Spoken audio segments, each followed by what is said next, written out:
मनीषा साजवानी जी। राधे राधे। श्री हरिवंश महाराज जी।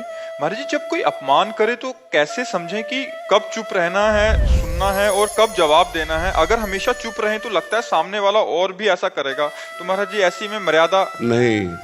भगवान शंकर कह रहे हैं, अपने कर्म जाए अपकारी, उमा क्षमा सापहुते भारी।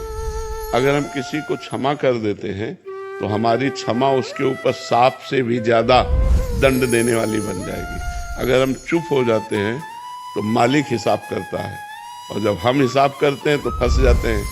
तो इसे कोशिश करे, जब हमारा कोई अपमान करे तो हमें सहकर वहाँ से चल देना चाहिए। हिसाब भगवान के ऊपर छोड़ देना चाहिए। लड़ाई झगड़ा करना, मारपीट करना, हिंसा करना, अपने को बंधन में डाल लेना है। हमें लगता है अपने को बचाए। एक लंबे दुख भोगने से अच्छा थोड़ा कष्ट सह ले। जैसे कोई हमें गाली दे रहा है, हमें अपमानित कर रहा है, यदि हम उससे लड़ गए तो हमारे अंदर क्रोध आ सकता है, मार पिटाई हो सकती है, रिपोर्ट हो सकती है, फिर हम आगे बंधनों में फंसते चले जाएंगे। और अगर हम वो गाली दिया और हम चुप हुए, सुन के चल दिए, तो उसको गाली देने वाले को ऐसा दंड मिलेगा समय पर कि दोबारा किसी को गाली नहीं देगा। मालिक बहुत, हम यही कई बार चर्चा की है, देखो हमारे यहाँ भी मुकदमा कई कई वर्ष चलता रहता है, तब हिसाब हो पाता है। जैसे कोई केस हुआ तो तुरंत थोड़ी होता है,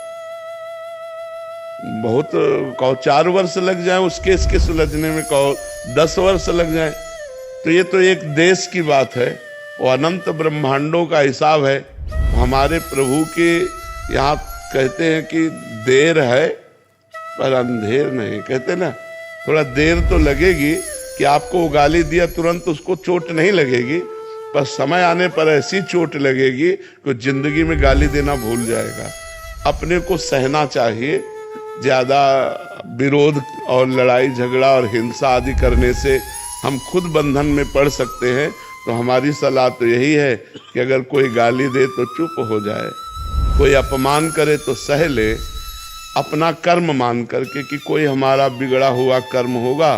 अब हम तो साधु वेश में हैं तो यही समझाएंगे, हम तो यही कहेंगे कि अगर वो गाली दे रहा है तो हम सह जाते हैं, और वो हमको अपमानित कर रहा है तो चुपचाप चले जाते हैं। हिसाब भगवान के ऊपर छोड़ दें, क्योंकि जितनी जेलें भरी हिसाब करने में ही तो भरी है।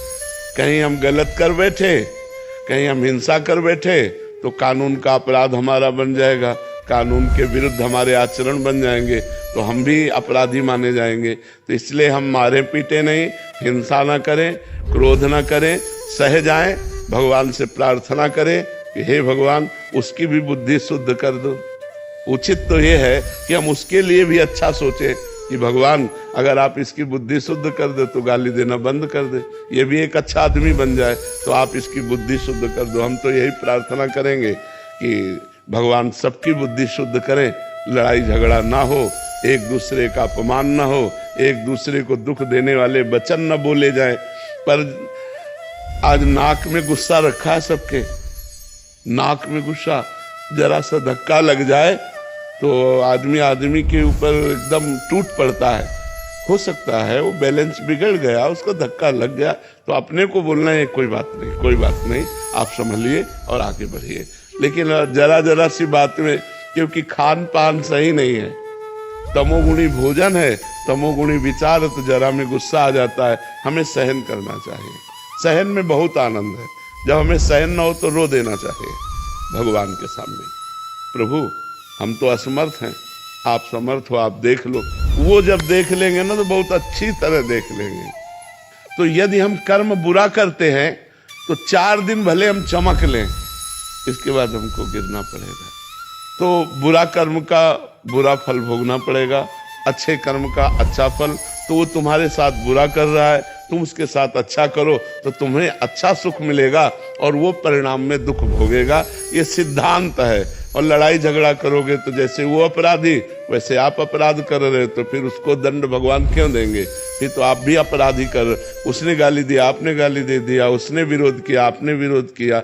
उचित बात है हम विरोध न करें, हम गाली न दें, हम सह जाएं।